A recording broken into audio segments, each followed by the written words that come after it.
Okay, hi there. So in this video, we're going to learn about how to multiply a monomial to any polynomial.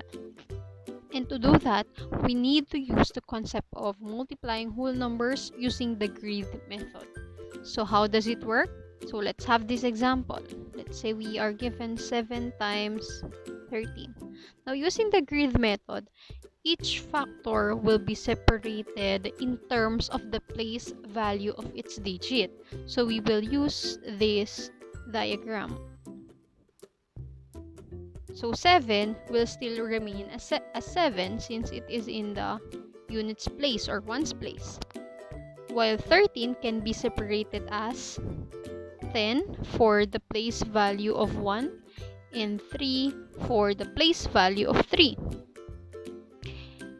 Now, after doing that, we now have 10 plus 3 that will form our 13 or the other factor.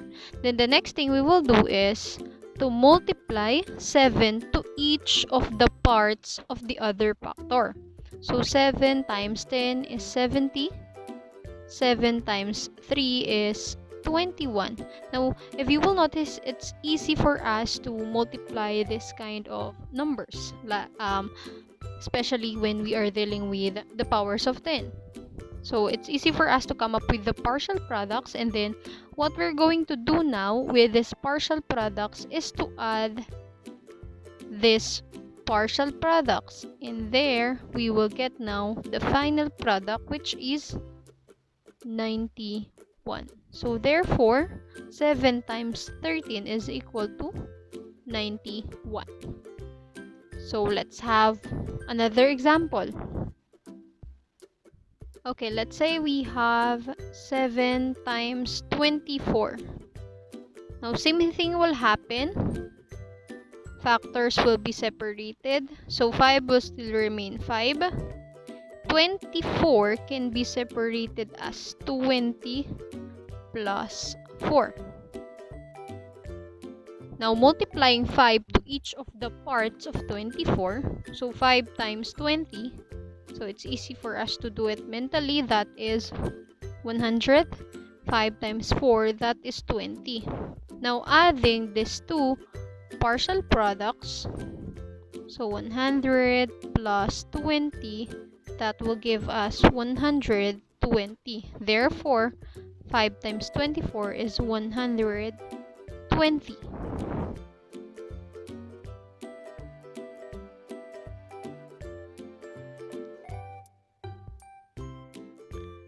Now, I have mentioned a while ago that we will be using the idea or concept of multiplication of whole numbers using the grid method in order for us to multiply monomial to a polynomial. So let's do that in this example. 6 times x plus 2. So we will still be using this diagram. So this is multiplication. And then, obviously, the other factor is 6. But what about x plus 2? How can we separate x plus 2 in this situation? Now, is there any place value that we can consider like what we did a while ago with the whole numbers? Obviously, there's none. So the only way for us to separate this one is by looking at the terms that are being combined to form the whole expression. Meaning to say, in this example, what we combined here are x and positive 2. So therefore, this whole expression can be separated as x plus 2. Now, following the same logic, we will multiply 6 to each of the parts of the other factor. So 6 times x, that is 6x. And then 6 times 2, that is 12. Now, these are now our partial products. And to get the final product, we are now to add this partial products. 6 plus 12. Therefore, this is now our final answer. Let's have another example. let's say we have x times 2x minus 3. So this is our diagram. And then x will be placed here. Well, how about this one?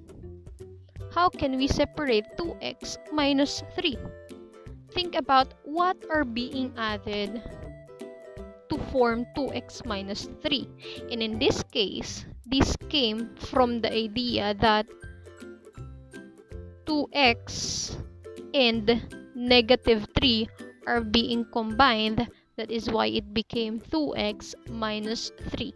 So therefore, we will be using 2x and negative 3 as parts of 2x minus 3.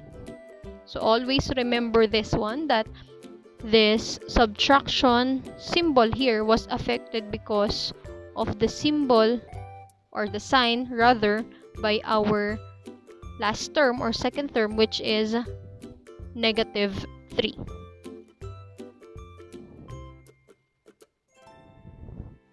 Okay, and then let's now get the partial products. So x times 2x, that is 2x squared. Why? Because x times x, adding their exponent following the product rule, that will become 2. And for the last part, x times negative 3, that will give us negative 3x. And now, combining everything, we will have 2x squared plus negative 3x. And since it is, or it shows adding a negative, it can be written as 2x squared minus 3x. So this is now our final answer. 2x squared minus 3x.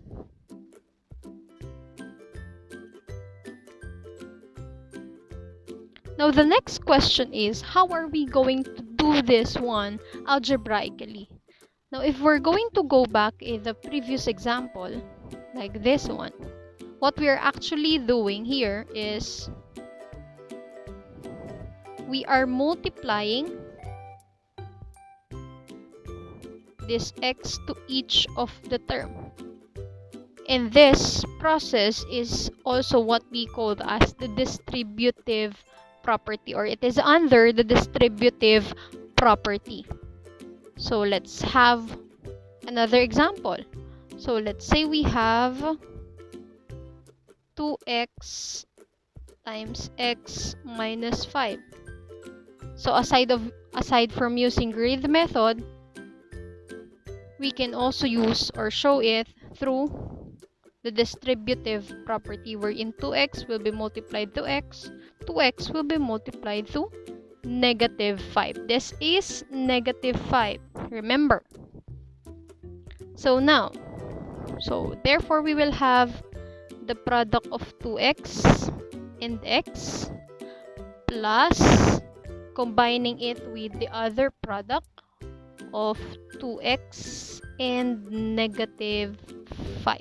So that is how we do it algebraically, and this is under the what we so called distributive property, wherein the other term is being distributed to the other parts. So 2x times x, that will give us 2x squared. So adding 1 and 1, that will give us 2, plus 2x times negative 5. So we'll just copy x since there is no other variable there, and multiplying the constants or the numbers here, 2 and negative 5, that will give us negative 10. So therefore that is negative 10x. And we can still simplify this further since there is, or it was shown that we are adding a negative 10x. Or simply, that is also the same as 2x squared minus 10x. So therefore, this is now our final answer.